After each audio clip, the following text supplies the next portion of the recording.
Ever think about your car being like a silent witness, always watching, even when you're not there? Well, that's kind of what happened in Texarkana, Texas on Tuesday, March 25th this year. Oh, yeah, I heard about this. What was it? Some Tesla vandalism? Vandalism's putting it mildly. So uh, these Tesla incidents suddenly became like national news. Yeah. Yeah, I saw it was more than just someone keying a car or something. Right. We're not talking about a few scratches here. It's someone allegedly using, get this, a mini four-wheeler. Like one of those little ATV things? Yeah, exactly. One of those small quads like you see kids riding sometimes. Oh. To ram into, are you ready for this? At least one parked Tesla. No way. And then, and this is where it gets really weird, carving Elon into some other Teslas. That's so strange. What's the deal with that? It's a truly bizarre story, and it just brings up so many interesting points about, I don't know, like modern life. Totally. Which is why we're going to do a deep dive on it today. So, All right, let's get into it. You sent over a bunch of news reports, and we're going to unpack this whole Texarkana Tesla situation. Sounds good. We'll go over, like, the sequence of events, the role technology played, the legal stuff that's happening now, and maybe even touch on, I don't know, some of the bigger picture societal things going on. Oh, without getting lost in, like, the constant news cycle. Exactly. So we get the core of it. What's fascinating to me is how something that seems like a really localized thing, in some Texas town, can suddenly become like this national story. Yeah. It's really interesting, like a microcosm of all these different things going on. Right. It gets at, like, individual motivations, but also how much technology is just part of our lives now. Oh, for sure. And how that connects to crime, but also how we find out about crime and solve it. Totally. And as you mentioned, there might even be some, like, bigger societal undercurrents going on that are worth thinking about. Definitely worth exploring. So where do we start? Okay, let's break down what actually happened. So Tuesday, March 25th, 2025. That's the day it all went down. Right. The guy who's been arrested is a 33-year-old named DeMarcin Marquise Cox. DeMarcin Marquise Cox. Got it. And the early reports, they say, they detail this pretty unusual way of doing this vandalism. Yeah, you mentioned the ATV, right? Right, using this mini four-wheeler to ram into a Tesla. I mean, that's not just, like, keying a car. That's something else. No, not at all. And then the Elon carved into other cars, Yeah. It makes you think there's something more specific going on. Oh, yeah. It feels targeted, for sure. It's not random. Right. It's beyond random property damage, for sure. And you said it wasn't just one spot. This happened in a couple places. Yeah. They're saying it happened in the parking lots of a Golden Palace Chinese buffet and a Lowe's. A buffet and a hardware store. That's kind of a weird combination. It's a pretty surreal picture, right? Yeah. Almost comical in a way. It is. It's like, what? The detail about the ATV, though, that's getting me. Right. That's not something you just do on a whim. It's like he planned this. Right. There had to be some premeditation. Makes you wonder, was there a bigger message he was trying to send? Maybe he wanted to do more than just, scratch the paint, make a real statement. In doing it in multiple public places. Mm-hmm. That takes some, I don't know, some boldness. For sure, yeah. And the Elon, we've got to talk about that. Right. It's like a giant flashing arrow pointing to, I don't know, is it Elon Musk himself? Or maybe just Tesla. It seems pretty clear it's connected to one or the other, or maybe even both. Yeah, it's not just a random outburst, right? Something else is going on. Do they say how he carved it? I mean, was it paint? A knife? That's an interesting question. Now that you mention it, the reports don't actually say how the carving was done. They just say Elon was found on multiple vehicles. Huh. You'd think that would be a detail they'd include. You're right. It could be important. Maybe it'll come out later as the investigation continues. Makes sense. But, this actually brings us to, like, a really important part of all this, how they figured out who did it so quickly. Oh, yeah. How'd they even know it was this guy? It all comes down to technology. Specifically, Tesla's Sentry Mode. Ah, yeah, I've heard about that. So for those who don't know, Sentry Mode is basically like a built-in security system on all Teslas. Like a dash cam, but way more intense. Yeah, more than that. When the car's parked and locked, the cameras outside, they turn on, and they're basically recording all the time. So it's constantly watching? Yeah. That's a little Big Brother-ish, isn't it? It can feel that way, but in this case, it's what caught the guy. If those cameras see any movement, anything that could be a threat, they start recording right away. So in this case, they caught him red-handed, basically. Pretty much, yeah. The system recorded him, allegedly, using the ATV to hit one of the Teslas. Talk about bad timing. Well, bad timing for him, good timing for catching him, I guess. Right. And this footage, it was crucial for the Texarkana police to even know who they were looking for. It's amazing how much technology is just built into our stuff now, isn't it? It really is, and how much of a role it plays in stopping crime or Yeah. solving it. It's like those doorbell cameras everyone has now, constantly recording everything. Right, and it raises a lot of questions about privacy, like where's the line? Exactly. And what's interesting here is the quality of the footage these systems get. It's not some grainy, blurry mess. It's often high definition. You can see everything. You're right, it's not like old civility cameras. So essentially, these cars become like these constantly vigilant witnesses. It's a bit wild to think about all this data being collected all the time. Right, and by private cars, not even like official surveillance systems. Makes you wonder how much footage is out there that we don't even know about. Exactly. It's a whole other conversation about privacy and what's acceptable. Kind of reminds me of the whole debate about those doorbell cameras. Totally. It's like they're for security, but they also end up capturing so much random stuff. Yeah, it's a tricky balance, and we're still figuring it out as a society, Yeah. But because of this video evidence, the Texarkana Police Department, they moved really fast. And they arrested this Cox guy. Yep. And he's facing some serious charges now. Felony criminal mischief, for one. Felony. Wow. Why is that? Because the damage to at least one Tesla is estimated to be between $2,500 and $30,000. Once you hit that amount, it crosses into felony territory. So it's based on how much money it costs to fix it. Right. And he's also facing a charge for not giving his ID to the police. Didn't cooperate, huh? What else could they charge him with? Well, they've said they might add more charges as they keep investigating, especially because of the damage to those other Teslas, the ones with the Elon carvings. Right. So what happens now? Is he in jail? He's being held at the Bi-State Justice Center, and his bond's been set at $105,000. That's a lot. They're not messing around. No, they're not. Felony criminal mischief, depending on the details and how much damage was done, it can come with big penalties like huge fines and even jail time. Wow, it really escalated quickly from some car damage. It did. And, on top of that, the Tesla owners, they could sue him too. They could sue him, yeah. What for? In civil court to get the money back for fixing their cars.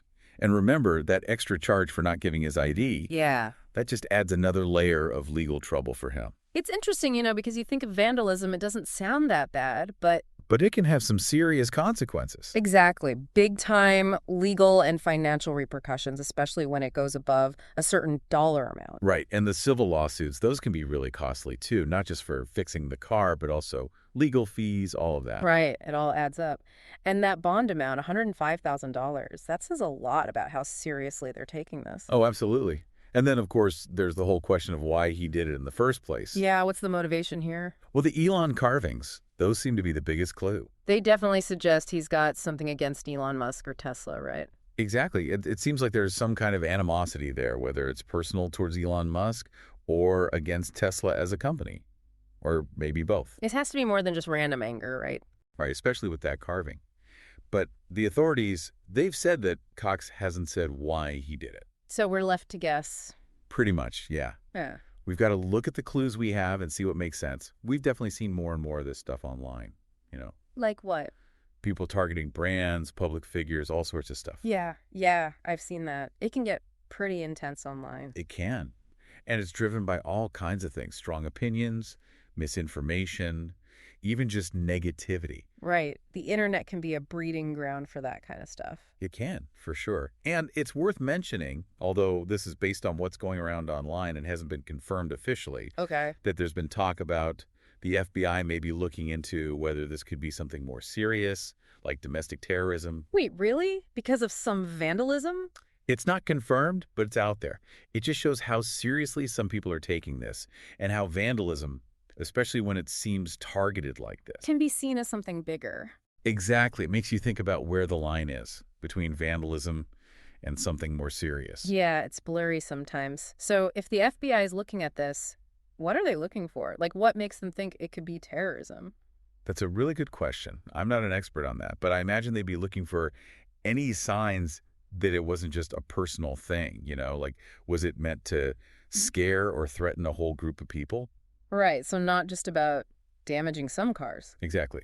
They'd probably also look into whether there are any ties to extremist groups or if this is part of a pattern, like have other people done similar things? That would definitely make it more serious. For sure. And the fact that it involves Elon Musk, a very public figure, who's known for being, well, controversial sometimes. That probably adds another layer of complexity to it. It does. It's not just some random guy being targeted. It's someone who's in the news all the time, who people have really strong opinions about. That makes sense.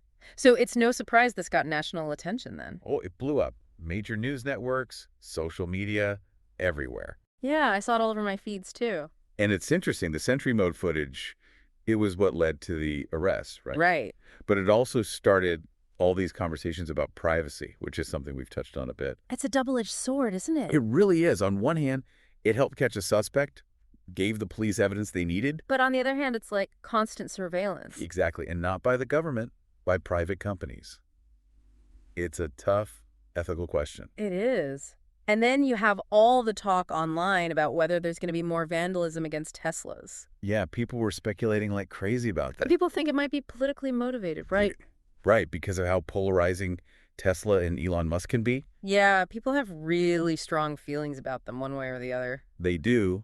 But again, we have to be careful. This is all stuff from online discussions. It hasn't been confirmed by the police or anything. Right. Important to remember that. But all this brings us to, like, the bigger picture, right? Exactly. This didn't happen in a vacuum. Yeah. Like, how does this fit into everything else that's going on?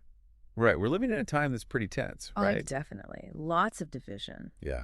And it feels like all that tension can come out in weird ways sometimes. Yeah, this could be one of those ways. It could be.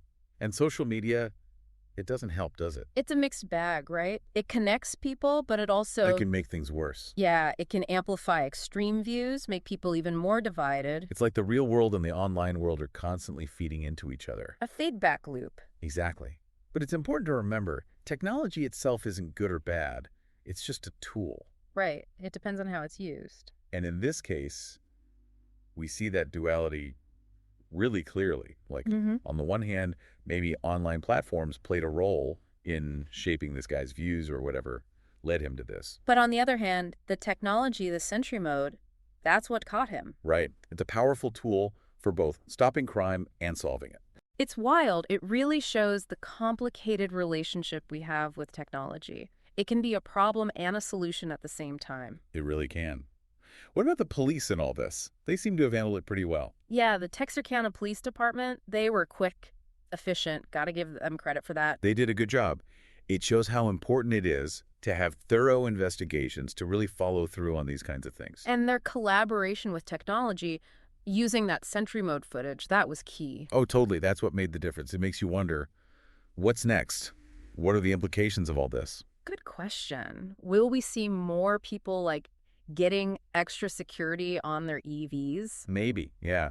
Or maybe even more advanced versions of these surveillance systems on all kinds of cars, not just Teslas. It's not hard to imagine that happening. Not at all. And legally, what happens in this case with the Sentry Mode footage and how it's used as evidence, that could set some precedents for other cases in the future. Yeah, that'll be interesting to see how it plays out, if it changes how these things are handled legally. For sure. And the big takeaway for me is that we really need to be talking more about how technology is changing the way we think about crime, Oh, absolutely. This case just highlights how much it's already changed things. Right. And it's only going to get more complex. Right. So let's wrap this up, bring it all together. What did we learn from this bizarre story in Texarkana? Lay it on me. It's more than just some crazy vandalism with an ATV and some weird carvings. It's this whole mix of things. It's like a perfect storm of different factors. Exactly. You have the incident itself, the role technology played in catching the suspect, the legal stuff that's happening now, which could be pretty serious. And the likely motivations, which seem to be tied to Elon Musk or Tesla. Right. And then how this whole thing blew up nationally, got everyone talking about privacy, about technology, about the tensions in our society. It's wild. It's wild how it went from this small town thing to this big, complex issue. It really is. And we did this deep dive based on the reports you sent over to try and make sense of it all. Get the full picture without getting lost in all the noise. Exactly. Mm-hmm. So here's a final thought for you to consider. All right, hit me. With technology like Sentry Mode becoming more common, not just on Teslas, but maybe all kinds of cars in the future, how do you think that's going to change the way we think about crime? The way police gather evidence? Even the way we act when we're out in public? That's a big question. It is, and it's not just about catching vandals. It's about how this kind of constant recording, this passive surveillance, might change our whole society, the way we think about privacy, the way we behave. It's like, are we all going to be on camera all the time? It's possible, and it's not necessarily a bad thing, but it's something we need to think about Yeah. because it goes way beyond just this one case in Texarkana. Food for thought. Exactly. Today is your lucky day. Today is the day that our $3 website works for you, paying you directly to your PayPal daily. Imagine $3 ongoing continuous payments to your PayPal account. Imagine falling asleep and waking up to $300 in your PayPal account. How would this make you feel? How could this help you? What bills could you pay? What kind of fun could you have? What does that retirement look like now? All for a one-time payment of $3. This website is DFY done for you, fully built and completely hosted, and never stops collecting payments for you. You have spent $3 on coffee on a regular, but that coffee won't help you create multiple streams of income. Click the link below.